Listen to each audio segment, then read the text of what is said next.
Salut, je m'appelle Anna. Je voulais te parler de mon ex-meilleure amie Molly. Notre amitié a été détruite à cause de sa volonté frénétique de toujours vouloir m'apprendre ce que je devais faire dans ma vie ou non. En règle générale, ses conseils géniaux portaient sur de petites choses sans trop d'importance. Mais une fois, c'est allé trop loin et ça a été très grave.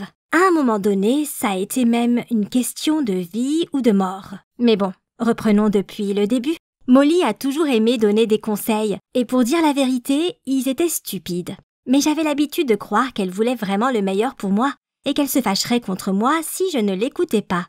Alors je suivais ses conseils. Elle adorait vraiment me dire comment je devais me comporter, même dans les situations les plus élémentaires. En revanche, elle n'avait pas l'air de s'en rendre compte ensuite, que parfois je devais faire face à des conséquences assez désagréables à cause d'elle. Par exemple, une fois j'ai eu besoin d'acheter une robe pour une nouvelle fête de l'école. Alors bien sûr, Molly et moi nous sommes allés ensemble au centre commercial. Après quelques heures de shopping, j'avais enfin fini par choisir une robe bleue qui avait une longueur parfaite. Cependant, Molly ne l'aimait pas. Elle avait insisté pour que j'essaie la robe qu'elle avait choisie, elle, qui était jaune et beaucoup trop serrée pour moi. Elle m'a persuadée que j'étais mieux dedans. Alors je l'ai achetée, mais je ne pouvais même pas respirer correctement dans cette robe. Et à un moment donné, pendant que je dansais, j'ai dû bouger dans le mauvais sens et ma robe s'est déchirée aux coutures. Évidemment, j'ai dû quitter la soirée en urgence, mais pas avant qu'un bon nombre de personnes autour de moi aient parfaitement vu ce qui s'était passé. Longtemps après cette soirée ratée, mes camarades de classe se moquaient encore de moi.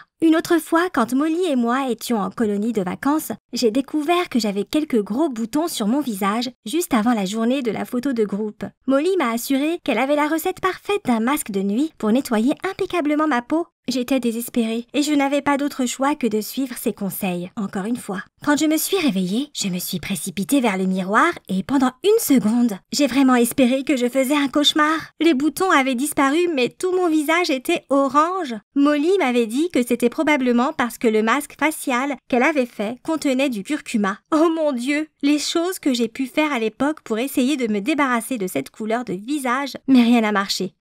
J'ai même reçu le surnom Anna la banane orange et tout le monde au camp se moquait de moi quand je passais devant eux. Néanmoins, j'ai continué à être amie avec Molly. En plus, à cette époque, il fallait absolument que je sois certaine que quoi que je lui dise, elle garderait le secret. À cette époque, j'ai compris que quelque chose avait changé en moi. J'avais commencé à me sentir tout le temps nauséeuse et somnolente et je ne pouvais plus boire mon café préféré car l'odeur me dégoûtait. À l'époque, je sortais avec Evan McAllen depuis un peu plus d'1 mois. Il était en quelque sorte mon premier amour quand j'ai appris que j'étais enceinte. J'ai eu très peur et, bien sûr, Molly a été la première à qui je l'ai dit. Cette fois, j'avais vraiment besoin d'un vrai bon conseil sérieux et pas hasardeux, car je ne pouvais plus assumer des conséquences stupides, comme avant. J'étais dévastée, mais Molly ne voulait rien entendre.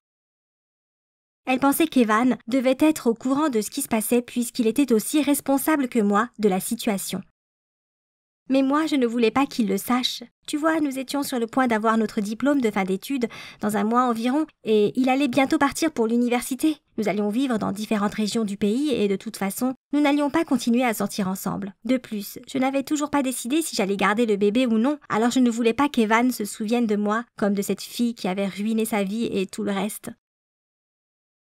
Mais Molly n'arrêtait pas d'insister et de défendre son opinion sur la question, alors finalement, je me suis vraiment énervée. À un moment donné, je lui ai demandé de ne plus s'en mêler. Je lui ai dit à quel point les conseils qu'elle m'avait donnés dans le passé avaient toujours été mauvais. Je ne voulais pas me disputer avec elle, mais apparemment mes paroles l'ont vraiment offensée.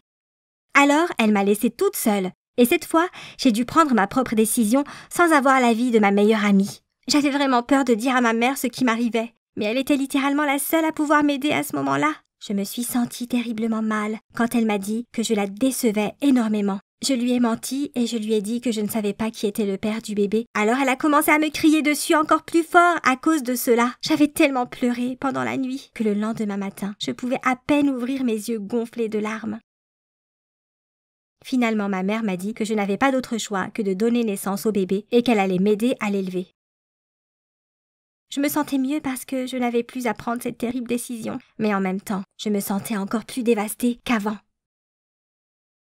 Je savais que je n'irais plus à l'université, que je ne traînerais plus avec mes amis ou que je ne ferais plus ce que les filles de mon âge font habituellement.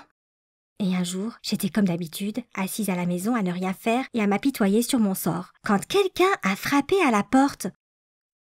C'était Evan, avec ses parents.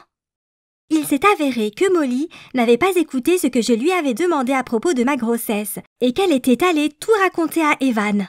À son tour, il avait partagé son problème avec ses parents. Oh, tu ne peux même pas imaginer l'ampleur du scandale qui s'est déroulé chez moi à l'époque. Les parents d'Evan ne voulaient pas croire que c'était lui le père du bébé. Ils m'ont dit qu'ils ne m'aideraient pas tant que je n'aurais pas de preuves documentées, comme un test ADN ou quelque chose du genre. Et ma mère avait essayé de me protéger, comme une lionne, comme on dit, en disant qu'elle ne permettrait pas qu'on me fasse des tests supplémentaires. Moi, je pleurais et Evan essayait de calmer tout le monde. C'était horriblement stressant et absolument affreux. Cette discussion n'a pas duré longtemps. C'est moi qui ai mis fin, parce que j'ai senti quelque chose d'étrange au-dessous de ma taille. J'ai eu très peur et j'ai failli m'évanouir. Et puis, les problèmes ont commencé. Les parents d'Evan nous ont emmenés à l'hôpital parce que nous n'avions pas notre propre voiture. Pour une raison étrange, personne n'a pensé à appeler une ambulance. Comme tu l'auras deviné, le stress que je vivais s'était manifesté aussi bien physiquement que mentalement. Et comme mon destin l'a voulu, eh bien, j'ai perdu le bébé. Mais les médecins m'ont encore promis que je pourrais encore avoir autant d'enfants que je le voudrais plus tard, quand je serai prête. Bien sûr, Evan et moi ne sommes plus sortis ensemble, et j'ai décidé que ce serait mieux pour moi de sauter les derniers jours d'école et le bal de fin d'année. Et Molly ? Eh bien, elle s'est excusée pour ce qu'elle avait fait, et je lui ai pardonné, mais nous ne pouvions plus être amis. Même si cela fait déjà presque 6 mois que mon histoire s'est réellement passée, je ressens toujours un vide à l'intérieur de moi,